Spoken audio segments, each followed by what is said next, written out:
Supreme কোর্টে সপ্তাহে 2 দিন বুধ ও বৃহস্পতিবার ভার্চুয়ালি বিচার কাজ পরিচালনার সিদ্ধান্তের প্রতিবাদে মানববন্ধন করেছেন সুপ্রিম কোর্টের আইনজীবীরা। মঙ্গলবার সুপ্রিম কোর্ট বার ভবনের সামনে অনুষ্ঠিত মানববন্ধনে তারা এই সিদ্ধান্ত প্রত্যাহারের দাবি জানান। এ সময় অবিলম্বে ভার্চুয়ালি কোর্ট পরিচালনার সিদ্ধান্ত প্রত্যাহারে প্রধান বিচারপতির প্রতি আহ্বান জানান আইনজীবীরা।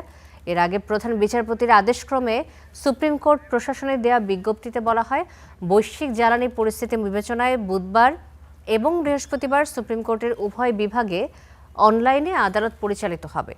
মানববন্ধন শেষে আইনজীবীরা মিছিল নিয়ে সুপ্রিম কোর্ট আইনজীবী সমিতির সভাপতি ব্যারিস্টার মাহবুব উদ্দিন খোকনের অফিসে যান। তিনি প্রধান বিচারপতির সাথে আলোচনা করে সমস্যা সমাধানের আশ্বাস দেন।